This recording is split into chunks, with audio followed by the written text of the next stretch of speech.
Praise the Lord. सबको जय मसीह की हालेलुया। आज हम शुक्रवार की प्रार्थना में एक नए वचन के साथ में नीति वचन 28 के 14 में ऐसे लिखा है कि जो अपना मन कठोर कर लेता है वो बड़ी विपत्ति में फंसता है। जो अपना मन कठोर कर लेता है वो विपत्ति में फंसता है। इस प्रकार से नीति वचन 28 के 14 में लिखा हुआ है। तो अगर हम आज जो वचन में सीख रहे हैं कि फिरौन का मन ना बहुत कठोर था, हम फिरौन के बारे में जानते हैं। तो वहाँ पहली विपत्ति में ऐसे लिखा हुआ है, पहली विपत्ति जो पड़ी थी, तब यहोवा ने मूसा से कहा कि फिरौन का मन कठोर हो गया है, वह इस प्रजा को जाने नहीं देता। मतलब परमेश्वर कह रहा है कि फिरौन का मन जो है कठोर हो गया है, वो इस प्रजा के लोगों को जाने नहीं देता। तो फिरौन का मन बहुत कठोर था, बहुत हठील था, इसलिए वो जाने नहीं दे रहा था। लेकिन परमेश्वर ने पहली विपत्ति उसके ऊपर डाली, दूसरी विपत्ति उसके ऊपर डाली, तीसरी विपत्ति उसके ऊपर डाली और इस प्रकार से 10 विपत्ति उसके ऊपर डाली। और आप जानते हैं कि 10वीं विपत्ति कौन सी थी? पहलौठों की मृत्यु, यानी कि अपने घर में पहलौठे व्यक्ति की मृत्यु हो जाना, ये विपत्ति थी। सो हम जब तक हमारे जीवन में बहुत बड़ी परेशानी नहीं आ जाती, हमारा मन चेंज नहीं होता है। जब तक हमारे लाइफ में बहुत बड़ी समस्या खड़ी नहीं हो जाती, तब तक हमारा मन चेंज नहीं होता है। हम उस समय जब हमारे पास अवसर होता है उसमें हम इतना ध्यान नहीं देते हैं, हम उतना नहीं वचन पढ़ते, इतना नहीं प्रार्थना करते। लेकिन जब हमारे पास में बड़ी समस्या आती है, जब हम समझते हैं कि ये हमारे बस से बाहर है, ये अनर्थ वाली व्यर्थ है, तब हम बहुत ज़्यादा इंकरेजमेंट होकर वचन पढ़ते हैं, प्रार्थना करते हैं, सत्संग करते हैं। तो देखिए, अब जब परमेश्वर ने उसको बोला कि जाने दे मेरी प्रजा को, तो नहीं जाने दिया। लेकिन जब फर्स्ट, सेकंड, थर्ड और लास्ट में 10 विपत्तियाँ आई और उसमें पहलौठों की मृत्यु आई, तो परमेश्वर के प्रति ये क्या कह रहा है?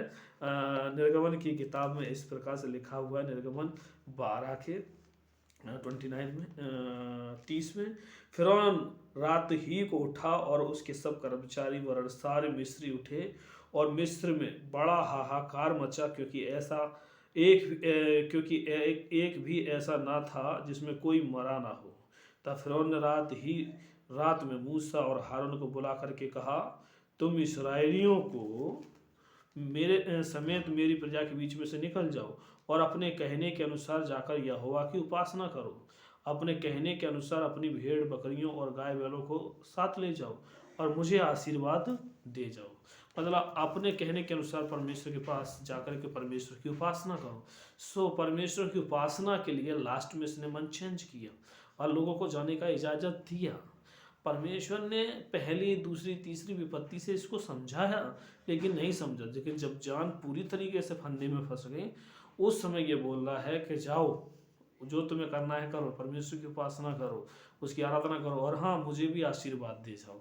मतलब लास्ट में ऐसा बोला, मुझे आशीर्वाद दे जाओ। इसका मतलब उसने बहुत विपत्ति के बाद मन चेंज किया। लेकिन इससे हम एक चीज़ सीखते हैं, वो ये है कि लास्ट में जब मन इसने चेंज किया, तब क्या चेंज किया? जब इसके पास सब कुछ बर्बाद हो गया, इसकी प्रजा, इसके लोग, इसके परिवार, इसके सारे जीव जानवर जंतु सब खत्म हो गया। क्योंकि परमेश्वर ने 10 विपत्तियों के द्वारा सब कुछ तहस नहस कर दिया। इतने बड़े मिस्र देश को 10 विपत्तियों के द्वारा से घुटनों में मिला करके उसको कंगाल कर दिया और उसके बाद इसका मन चेंज हुआ। मैं आज आपसे ये कहना चाहता हूँ, समय रहते हमें अपने मन को चेंज करना चाहिए, इतना कठोर नहीं करना चाहिए। परमेश्वर के प्रति हमें अपने आप को रखना चाहिए। फिर क्या, जब हमारे ऊपर बहुत बड़ी समस्या आई और हम विपत्ति में आए, तब जाकर के परमेश्वर के चरणों में घुटने टेके। वो तब टेकने से क्या है कि तब सब कुछ बर्बाद हो जाएगा। अभी समय है, अभी हमारे पास अवसर भी है, हमें अभी परमेश्वर के पास अपने आपको सिजदा करना है और घुटने टेकना चाहिए। सो समय रहते हुए जो परेशानी को भांप जाए वो अच्छा व्यक्ति है। सो आज अवसर है हमारे पास में कि हम बड़ी परेशानी से बचने से पहले परमेश्वर के पास घुटने टेकें। फिर क्या फ़ायदा जब हमारे पास कुछ भी ना हो और हम परमेश्वर के पास। सो इस वचन के द्वारा सबको परमेश्वर आशीष थे। God bless.